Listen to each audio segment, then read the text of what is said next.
Would you like to change your terrible grade into an A? Well, you've come to the right video.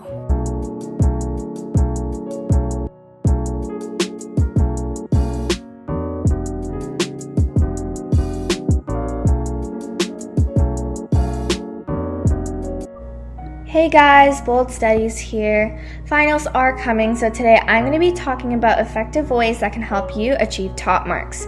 If you are new to my channel, hi, I am a student wanting to inspire other people to be a better version of themselves. If you want to see more content like this, please make sure to subscribe to this channel and help my channel grow. Comment down below for any more video ideas you would like to see in the future. Without any more talking, let's get straight into this video. The first and the most important method to use is called spaced repetition. You might have heard it everywhere and from any other study YouTuber, but trust me, it works. So what it is it's based on this topic called the forgetting curve. What the forgetting curve is that we forget information we have learned over time, and every time we review the information, we restart the curve, except it takes longer for us to forget this. We don't review it every day, but in spaced intervals. Every time we review the concept, the interval becomes longer and longer. We have to review the information after 1 hour, a day later, 3 to 4 days later, a week later. By that 1 week mark, it should be stored in our long-term memory, but it doesn't hurt to review it 2 weeks later, a month later, and 3 months later. This is especially important for big exams like the MCAT and the USMLE. Now you may be asking, why are you on your YouTube page? Well, on there I actually have my website, and on my website I have some freebies that I am working on. The only freebie that I have is just like an online download of my forgetting curve chart.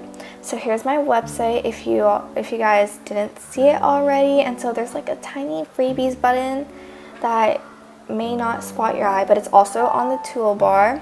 So you just press the printable chart and it would just load onto Google Drive. You can just download it from there. You could insert it into your iPad and use it as a digital forgetting curve type of worksheet, or you can just print it out like what I did.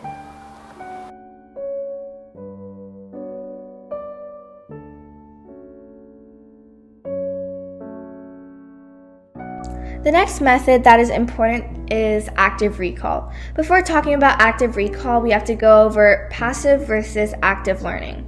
So what passive learning is your usual rereading notes, rewatching lectures, taking 3 pages worth of notes, and highlighting the textbook. We don't really get anything out of this passive learning, only just to remember or to recognize anything that we see on the test. People prefer passive learning because it is more comfortable and it doesn't require a lot of energy. Active learning, on the other hand, is less comfortable and requires a bit more energy. Active learning is when you quiz yourself about the topic in order to remember it. This helps with recalling the topic better when you're in a test situation and will increase test performance. There are many ways to review active recall. However, we shouldn't just make cue cards in our lecture. We should actually fully understand the information before we do active recall. Otherwise, the active recall would just be pointless and it would turn into passive learning. Another way is to do practice tests. This will help you understand what you are struggling more on and to focus most of your time on. If you can't get one of the topics, your brain will work harder, making it stick better because of all that brain power you used. So this is an example. On side A, I would have the question, and on side B, I would have the answer. And make sure to always put your answer in white, so when you're going back to do your active recall, it's so much easier than to actually cover half your screen than to have everything in white and not being able to see it. And this is an older one, so I highlighted each question depending on how I understood that question or if I got it. Green would be I got it, orange would be somewhat, yellow would be I need some more work, and red would be I completely don't get what that is. So other active recall tools include Anki, which you're given a question, you recall it, press show your answer, and then click the button on how the question was for you. And another tool, which is either online or through the app, is Quizlet, known by a lot of people today. And I also personally use it more than Anki because it's so much more efficient. This is another way to use active recall, and that's using Notion.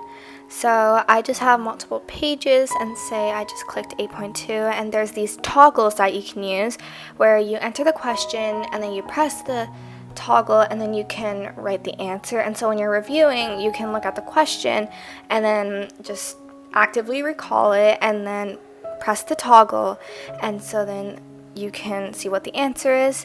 There is also the Cornell note-taking system.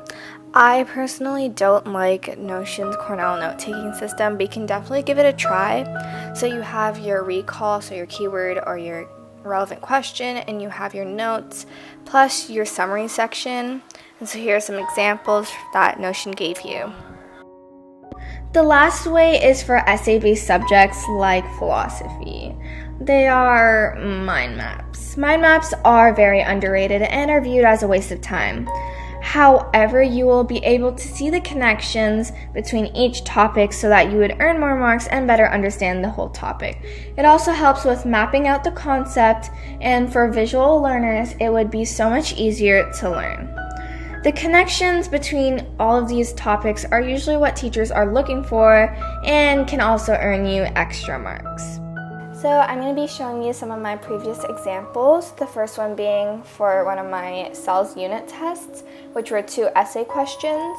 The second one is the one I am currently working on, and the third one is one I made during quarantine. And mind maps are so useful because you can see how each topic is connected, which is so much easier when you go to write your essay. You would know what those connections are, earning you more marks, and you can potentially get higher grades. These techniques have helped me a lot to achieve good grades. Try to enforce these techniques into your routines the next time you study and see if they worked for you. Comment down below if this has helped you and share it with other people so that they can also get good grades.